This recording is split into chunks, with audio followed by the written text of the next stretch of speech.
Risk it all. Like literally risk it all. Just completely push all the chips in. So that's one thought process that probably won't serve you well in Vegas. And then there's the other thought process of like, you know what? I'm going to plan. I'm going to put everything together. It's going to be perfect. Just 12-step, 13-step, 400-step plan. There's that school of thought. Those entrepreneurs I often come in contact with. It's usually one or the other, and it's just two extremes. So let's talk about the person. We got entrepreneur A over here. Gonna call entrepreneur A Mike. So Mike is the risk taker. He's like, bruh, I'm gonna get it done. If it's meant to be, it's up to me. That's Mike's mindset. And man, the number of Mikes that I've had conversations with, and I'm gonna be honest with you, I resonate with Mike because Mike is an action taker. When he says if it's meant to be, it's up to me, he's like, look, if it comes down to it, I'm going to get it done. So I resonate with that. That's the pro from the thought process, the attitude, the ego, the drive, the ambition. That's the pro of Mike. Now let's look over here at Tom. Let's look over here at Tom, and Tom is entrepreneur B. Tom is the guy that's like, you know what? A well-laid plan is best. And Tom is whiteboarding everything. Tom has got a spreadsheet for his spreadsheet. He's got a Google Doc for his Google Doc. And then he's got it all laid out in a mind map and everything. Like he takes 3 days to plan about his brainstorming session. And I resonate with Tom too because a well-laid plan is best. But let's talk about, the drawbacks of Mike, the risk taker, the bet on black. I don't know if you've ever been to Vegas. You go with one of your friends. And if it's always fun to watch a brand new person that the Mikes of the world go to Vegas because they're like, look, man, I'm taking $100 or $1,000 or whatever down there, and we just gonna get it done. Next thing you know, I look over, you play two hands or you play whatever you're playing, roulette, blackjack, whatever. You play once or twice and you're done. Money's gone. Why? Risk it all. Now, I told you what I like about Mike in that mindset is, yes, I'm going to take action. Boom. I talk about taking massive immediate action, and I'm with that. Where I'm not with that is we got to take calculated risks. And Mike is just out here getting it done and putting everything back, an insane amount of pressure on himself because he's just taking risks. And I want to tell you, when I was Mike, I had to learn not just to take risks, but to take calculated risks. So the difference between that is a risk is just, hey, I'm going to get in the car. I'm going to speed. I'm not going to wear a seatbelt. And I'm going to answer a few text messages. That's risk. To me, that's foolish. There's no wisdom in that. There's no common sense in that. Now, calculated risk is something that I've done. I've looked around on the highway. Not a lot of cars out here today. I want to speed. I look around. There aren't a lot of cars. Lowers my chance of having a car accident. I'm going to wear my seatbelt. If something does happen, I've increased my chance of survival. But I'm still going to speed. There's the risk. But I calculated the odds. That's what the Mikes. If you're the entrepreneur that's like, look, I want to take risks, I'm fine with you taking risks. You need to make sure you've calculated two things. One, what is my chance of survival? And I don't necessarily mean living, because in entrepreneurship, it's just like, what is my chance of making it through this? And then two, the other calculated risk, the other thing you're asking yourself is, can I afford this? And it doesn't, I don't even always mean financially. Can I afford my peace to be disrupted? Can I afford the opportunity cost? Can I afford to miss out on this? Can I afford for this to not work? If all of this goes to hell in a handbasket, can I afford it? Okay? Not just money. Could be time, could be energy, could be bandwidth, could a lot of things. And then we look over here at Tom. And my problem with what I identify with Tom is a well-laid plan is best. I agree. But the problem with that is overthinking, planning, trying to come up with a perfect plan. First of all, does not exist. There's no such thing as the perfect plan. because you might have the right plan at the wrong season, the wrong time. So there's no such thing. And I had to learn that as an entrepreneur because I can get stuck in that. I've gotten stuck in that planning phase before and said, okay, operationally, I need to do this, and do this. And then next thing you know, by the time you get ready to do the thing, the season's passed. Imagine you trying to put together the perfect fits for summer, and you're doing all this shopping, and you're looking, but you've never yet actually checked out to get your stuff to wear it. Next thing you know, by the time you order all your clothes and they arrive, we're on the fall. It's too cool to be wearing this stuff.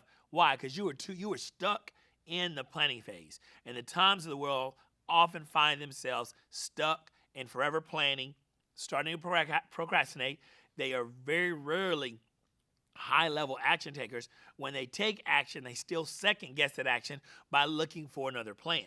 So what I want you entrepreneurs to do is I want you to pull from the benefits from Mike and Tom.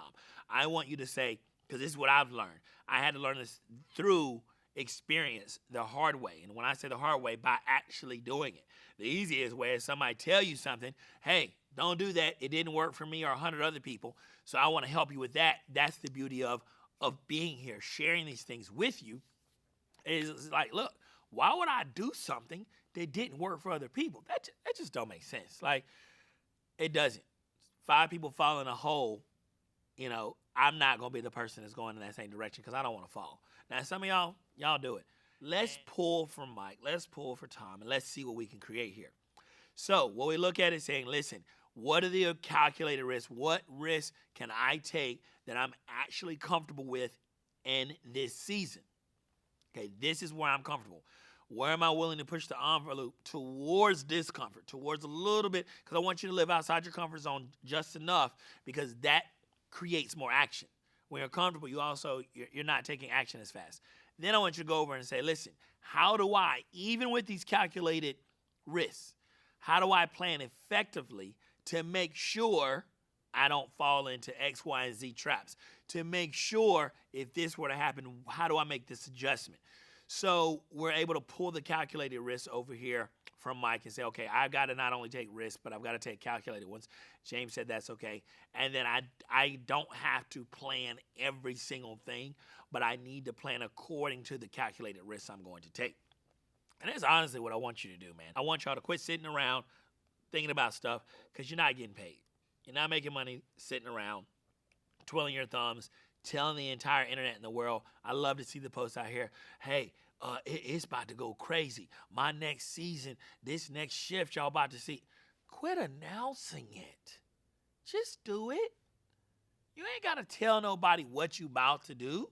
Just do it. So just move in silence. Just move, get it done. We're going to see you.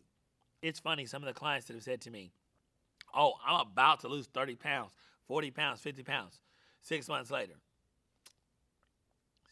you 20 pounds heavier. Life happened. Life happens to everyone, okay? Life happens is not an actual reason. It's an excuse. You lost focus. You did not count up the costs, or you did not look at and calculate the risk of making this decision over here, and you didn't have the plans or backup plans or strategic, whatever plans you needed to make sure that, hey, I'm going to take these risks, this could happen. And I see it over and over. It could be in fat loss. It could be in business coaching. It could be in sport. Everywhere I see it. I see people doing, instead of taking the good from Mike and the good for Tom, they take the bad from both. They say, listen, and they show up, it's like, look, I got to get these 30 pounds off. Then they go straight to working out 2 times a day and starving themselves. And the next thing, they look like a bobblehead. You've seen those people, skinny fat. And it's like, this is not healthy. We can't go from one extreme to another in entrepreneurship and just think that you're forever going to be working hard, and that's the quickest way to burn out. My goal for you is not to work harder without being smarter. My goal is for you to go, how do I get the most out of this with the least amount of work? Okay? And when I say least amount, that's not you working. Like, where does the the maximum ROI on what I'm doing. It doesn't make sense for me to do more and get less. I had to learn that even as I started scaling a company to 8 figures. And it's like, wait a second, if you make another $2 million, you actually, until you break through, because currently where your tax bracket is, until you can go and make another 4 or 5, you're really bringing home the same amount of money with more work. So that's why it doesn't pay sometimes to go, oh, I'm just going to grow by 5% or 2% or 10%. All growth isn't growth. And it takes time to understand and learn that as an entrepreneur. With all growth comes one thing for certain, the pain of growing pains. So you have to understand that, and you have to realize, can I accept this? Can I handle the things that come along with this? So as you're growing your business, as you're growing yourself as an entrepreneur, I want you to do those 2 things. I want you to look and say, hey, I'm willing, look and see what calculated risks you're willing to take. Write those down. Get a little bit edgy with them. Push the envelope a little bit. Decide what you're willing to do, and then get a little uncomfortable. Go a little bit further, and then tie a plan of action to those things, and take action and get them both done. So do me a favor. Let me know in the comments. I want to know: are you Mike, the guy that's like, look, I'm gonna risk it all, baby. Let's go.